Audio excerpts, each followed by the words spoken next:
Hi, I'm David Harry, and in this video I'm going to be doing an unboxing, a review and a very extensive set of tests for the Comica Micro Compact Directional Condenser Shotgun Video Microphone, the CVM-VM10.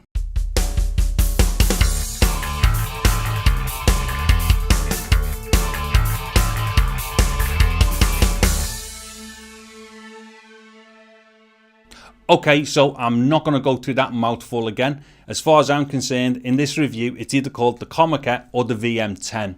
So basically what I'm going to be doing is a number of different tests with it. I'm also going to be doing an unboxing and then I'll do a summary at the end. Now these tests are going to be indoors and also outdoors as well.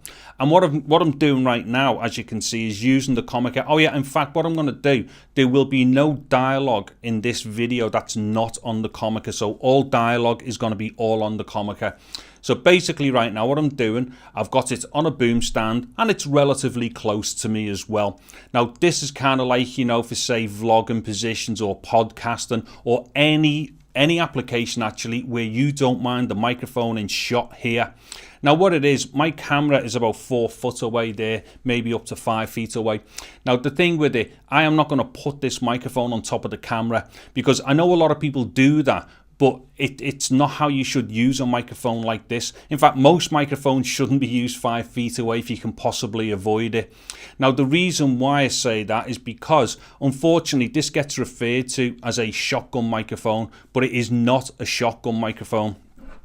That's a shotgun microphone. Now, the difference between a shotgun microphone and a standard pencil cardioid, which is really what this is that this doesn't have one of these, and one of these is what's called an interference tube, and this is what kind of like makes a shotgun a shotgun. Now, this is a really old one. The interference tube on this one isn't amazing. You know, more modern shotguns are better, but here's how it basically works. The capsule sits right at the end here, not at the front there, and on the Comica there's no distance between the capsule and the end of the microphone. So on the Comica it sits right at the very end, as it does with any microphone similar to this, like your Boya MM1 or your Rode Video Micro, for instance. So basically what happens is you point a shotgun towards the source that you need to record whatever it may be. Now the direct sound comes into the front and then travels down the tube to the element at the back. Then what happens is any reflected sounds from the same source will hit varying elements in the tube at slightly different times and at different angles and whatnot. And basically what happens is the way that the tube is designed is that them reflected sounds hopefully phase cancel each other out inside the tube, or don't actually reach where they should be getting because they've cancelled each other out through phase, through phase differences, thereby making the direct sound more louder than any of the reflected sounds. So that's basically, that's very basic terminology for how a shotgun works. But nonetheless, it's not a shotgun. So I will not be testing this microphone at stupid distances away. I mean, I might do it for a laugh when I get outside, but basically to show this mic off properly and to give you a good idea of how it really does sound, it's going to be in this type of position, do you know what I mean, or close to me. Anyways, so basically, this part of the test here will give us a really good idea as to how it sounds on this kind of like this system on a scissor stand. The other thing is I don't have it on its own shock mount right now. The only reason for that is because it wouldn't fit on my scissor stand, and also it's not using its own short cables because the camera's all the way over there, so I'm having to run a cable under the table and go through to the camera and stuff. Okay, so now what I will do, I'll flip over onto the unboxing. Okay, so I'm just going to flash through this unboxing as fast as I can. There's probably a million of these on YouTube if you haven't already seen one of these anyway. But anyway, so what I'm going to do is flip the box around. At any point, just pause if you need to have a look at the pictures and kind of hold it for a bit to read it properly.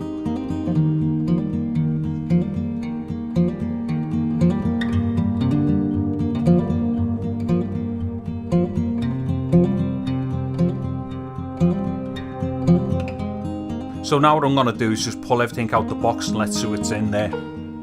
So first out is what looks like a product sheet with some specifications on it.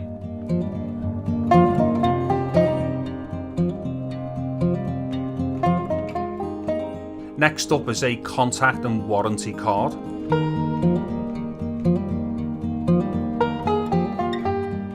And next up is a notice card, which kind of just gives you the heads up on things like apps and how to use the mic properly as far as like Wi-Fi is concerned and radio signals on phones and whatnot. And here is an amazing box that contains all the microphone bits in. Honestly, this box is amazing on the outside, definitely. It's just got like the little Comica logo on here as well. It says Pro Audio Mic. So what I'll do now, I'm just going to open this box up. We'll have a quick look at it, what's inside, and then I'll go through the bits inside. Now that is exactly how you package a microphone up, because this is a proper carrying case specifically for this mic. It's brilliant. It's all die cut to really good high density foam. Now that's amazing. So what I'll do now, I'll just get all the bits out the box individually and let's look at them. First out here is the dead cat, and this is a very, very hairy dead cat. It's a long-haired cat, this one, and it molts as well. And what it does, it has a little kind of elasticated end here to fasten onto the microphone when it goes on. There's the foam shield that we seen earlier on when it did the first take, and to be honest, it's actually quite thick as well, so it's not like one of them little thin ones where you see daylight through it. It's a really nice one. This is the first of 2 audio cables that comes in the package, and this one is a TRS to TRS cable. So this will allow the microphone to connect directly to something like a camcorder, like what I'm using at the moment, a DSLR, or anything that requires a TRS jack for its audio input. And this is the second cable, and this one is a TRRS to TRS, and what this will be great for is for the likes of smartphones and such. So it's absolutely amazing that they've actually put these 2 cables in the package already, because this actually covers near enough every base that you're likely to use this microphone with. And there's the shock mount that comes in the package. And this one as well is quite flexible. This is about the closest that I've seen to what comes with, say, the Rode Video Micro with its Lyra. It's not as good as a Lyra, but similar to a Lyra, it's very flexible. So the way that that's going to be flexing in use is going to give us some fair protection, hopefully, against mechanically transmitted vibrations. And to the star attraction, and that's the VM10 microphone itself. So what I'm going to do now, I'm just going to place all this stuff out on the table, get one last quick look at it all together, and then I'll go straight over to the next part of the video.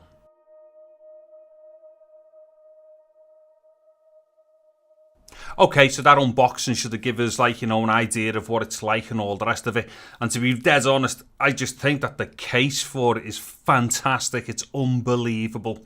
Anyways, right now, what it is, I've got the microphone coming in over the top on a boom. Let me just show you. There it is. Hold on, let me just see if I can get that back out the shot. Where is it? It's somewhere out the shot, hopefully.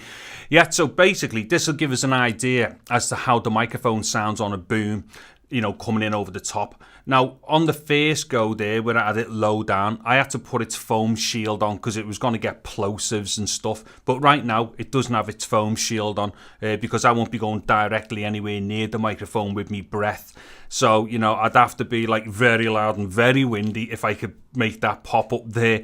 And not that I'm going to test the theory either. But yeah, so this gives us an idea anyway as to how this could react as a boom mic. And as you can see here, I've got myself, you know, a little bit of headroom in the top of the frame to keep the microphone just, you know, kind of close, but not in shot.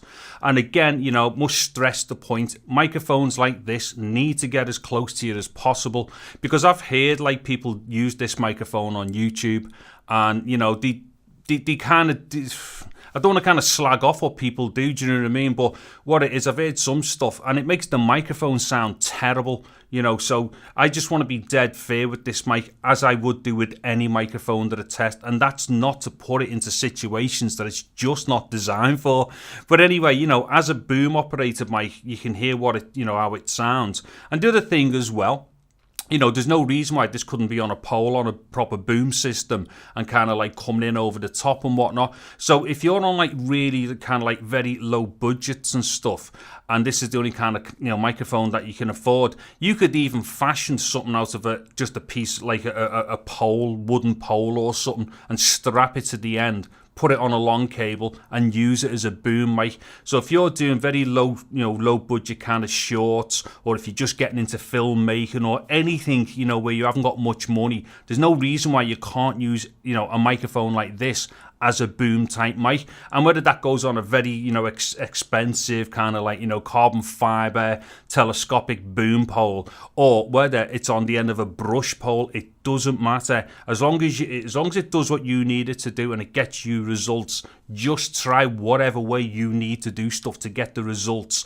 and just to actually get doing stuff. And don't be put off either by not having tons of equipment or anything like that. Just always do it and you'll just get better and better at it, you know what I mean?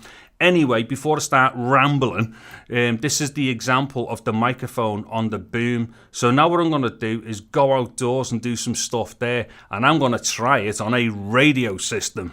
So for the first part of the outdoor test, I am now top mounted with the deadcat on. Also, I'm attempting to film myself with another camera here so I can get another shot to give a bit of perspective on the test. I'm going to say attempting, it really is an attempt, because what it is, I've got a Pixel 1 there, which is a great phone and it's got a nice camera on it.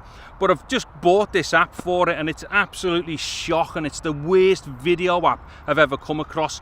But one of its failings is that it doesn't record the frame rates correctly. So I'm pointing to something here now which may not be in the video in the end, because if it's not working, there's nothing I can do about it. But anyway, hopefully it is, because I would also like to test the mic on the phone as well as part of the outdoor scenario. Anyways, so deadcat. Now the thing is, as soon as you put a deadcat, a piece of foam, a popper stopper, a wire mesh, anything, as soon as you put anything in front of the capsule of the microphone, it starts impeding the sound. So this is going to be good for us to hear as to whether or not it's interfering too much with my voice, as it made it go a bit muffly or something. You know, I don't know until I get back in, but obviously, you know, you can be making up your own mind over these things as I'm doing the testing.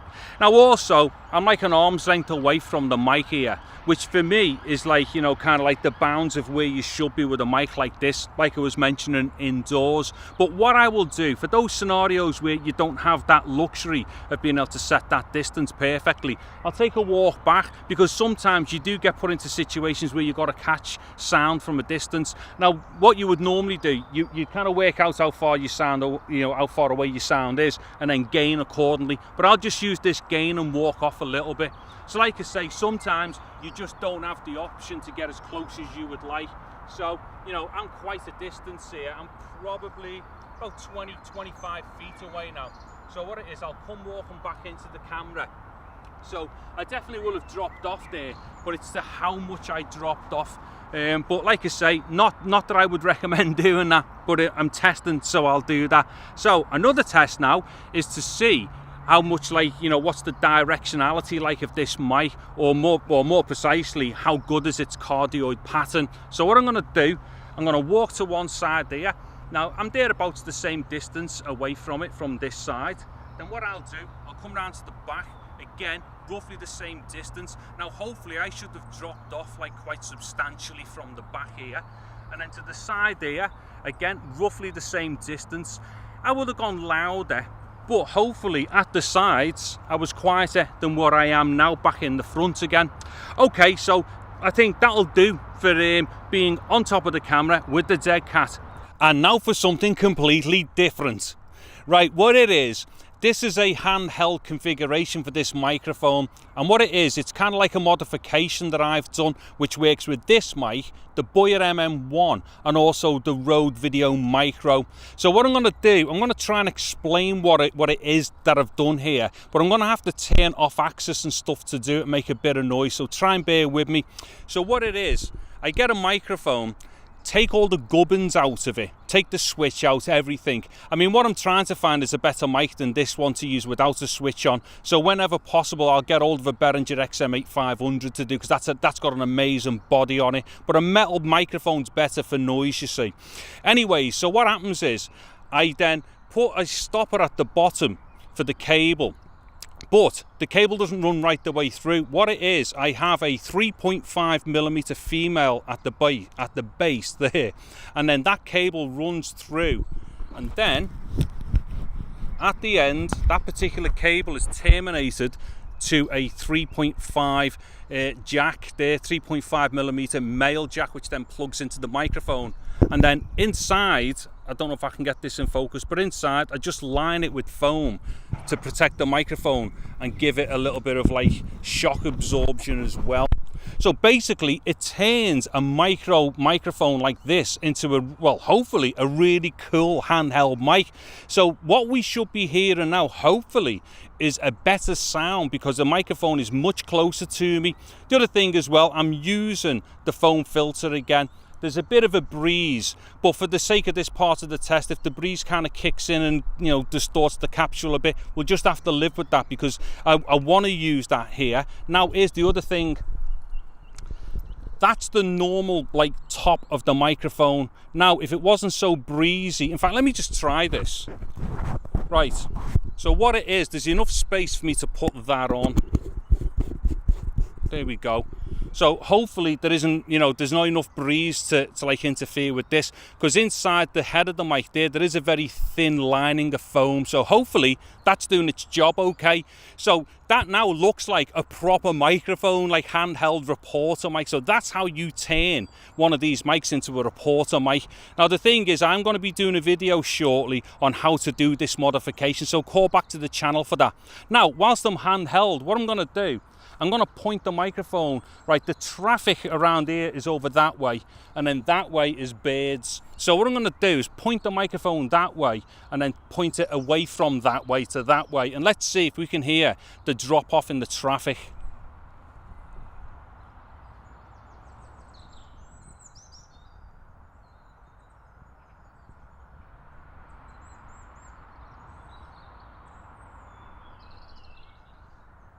Okay, so hopefully we've heard something there. Now the other thing I'll do, while it's this close, I'll try again a directional test. So what I'm going to do is turn the microphone on the axis of the capsule. So 1, 2, 3, 4, 5, 6, 7, 8, 9, 10. So hopefully we should have heard, like, still, even though it was closer to me, we should hopefully have still heard the drop off when it was pointing away from me.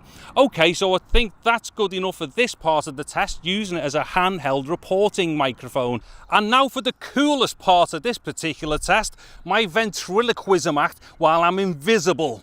Actually, no, I'm not. What it is, I'm actually now handheld, but on a radio system. So what it is now, I've got my handheld variation, but as we can see over there, I'm on my Rode radio system, which is the RODELink. So what I'm going to do is just walk about a little bit. I'll try and stay somewhere where one of the cameras can pick me up. But this just shows another thing that you could do with this microphone if you so wish to. So if you've got a radio system, I mean, it doesn't have to be the RODELink, it could be anything, do you know what I mean? But as long as you've got a radio system and, like, maybe you want to, like, do this modification that I've done, you can do this, you know, you can walk away for miles and just talk to yourself like a lunatic in the middle of a park. You know what I mean? In fact, it'd be even funnier if there was people watching, but there's no one out at the moment, so I don't feel so crazy. Okay, and again, I might be picking up a little bit of wind here, but, you know, if it is, hopefully it'll be minor, but it will not spoil the effect of this part of the test, as in going handheld with a radio system with this microphone. Okay, so I think I've kind of proved that point really quickly there, so I won't kind of like drag it out. So what I'll do, I shall now move on to the next part of the test. So to the last part of the test, and what it is, I am now on a smartphone. So this is an Android phone, but this could just as easily be working on an iOS phone. It really doesn't matter. The only problem that I've got is that the software that I'm using is pretty garbage. I won't tell you what it is until I definitely know that it can't get fixed. And if it doesn't get fixed, and if the people don't give me the refund back, I'm definitely doing a do not buy video about this piece of software, because I've had nothing but grief with it. Anyways, this part of the test, like I say, is a smartphone. Now, unfortunately, smartphones add a lot of dynamics processing. Now, even when you use a recording app, whether that's an audio app or, say, a video app, when they say that they can bypass the AGC, which is the automatic gain control, or bypass processing, quite often the phone won't let them do it, not through the analog input, which is what I'm using. But at least this gives us an idea as to what it sounds like on the smartphone, again, you know, at a relatively sane distance. So aside from whatever the phone might be doing, such as like dynamics processing and compression and stuff, and then on top of that, it's also going to use a lot of data compression, because the thing is, on my other camera here, that when I go into that one through its microphone input, it's got a very good like preamplifier. It's a very high quality preamp on that camera, and on top of that, it also records uncompressed, and it doesn't smash it to bits with Dynamics processing either. So hopefully, you know, this doesn't sound so bad. Anyway, what I'll do a little light walk off again with this one, just in case, because what it is, if it is doing a lot of Dynamics processing, it'll probably pick me up better further away. But the only problem with that is when like sounds are closer to the microphone, it can kind of start like, you know, well, it doesn't sound distorted, but it can like overdrive it and stuff. Anyway, I'll just do a little walk around the camera. In fact, I'll walk around this one and walk around the other one as well. Again, just a directional test, just to see how it does all sound on the smartphone. Okay, so I think that's probably about it then for the smartphone test, and hopefully it's worked, and hopefully it's actually in the final video. If not, I'm just talking to myself. Anyway, so what I'll do then, I'll do my silence and silence sensitivity test, then my count test, and then I'll be back indoors and I will do my final summary about this camera. No, not camera, microphone. Ugh.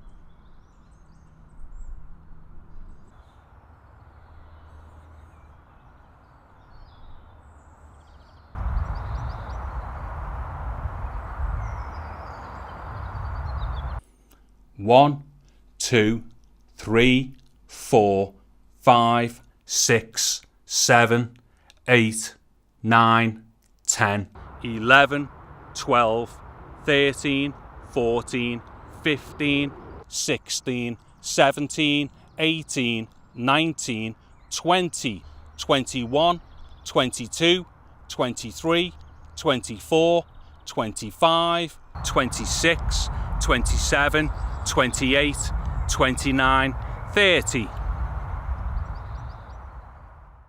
Hey, Mr. Rode Micro, I think that maybe I've just become Dave's favourite microphone.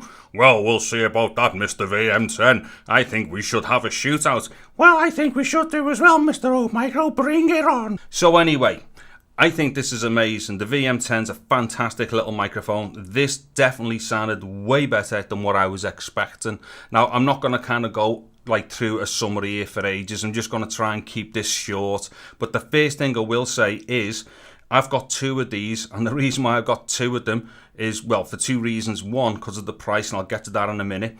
And 2 is because I want to try some stereo configurations on top of a camcorder with 2 of them to see what they're going to be like. I'll probably do like a traditional ORTF, setup on a stereo bar on top of the camcorder.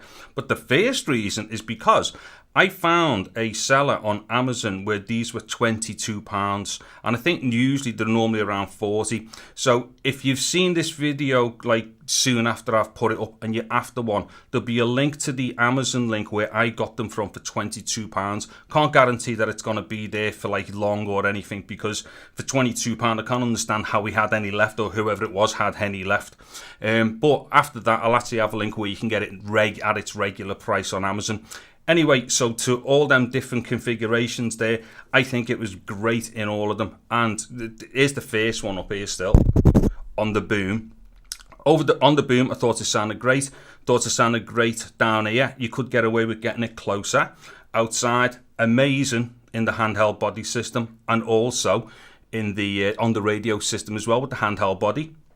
But the real big surprise for me was on the smartphone. Now, it definitely was being compressed. It definitely changed the EQ slightly. Noise levels were coming up from like the surroundings a bit. But I think that it sounded great on the phone, because most of the time when I put stuff on the phone, it just sounds overcooked way too much and goes like a bit too compressed. This, however, seemed to match the phone quite well. Yes, it was being hit a bit with the limiting and the AGC and such, but it wasn't that bad. Anyways, The only thing I can say is I think that these tests have proven that this is a great microphone when you use it properly, or when you get it close enough to you, and when you give it, you know, the chance to shine. Now, also, Mr. Micro here definitely wants to like have it out with Mr. Comica. So what I'm going to do is a video micro against the VM10, you know, shootout at some point as well. I'll have to do that fairly soon, because I definitely want to know what these sound like now as well.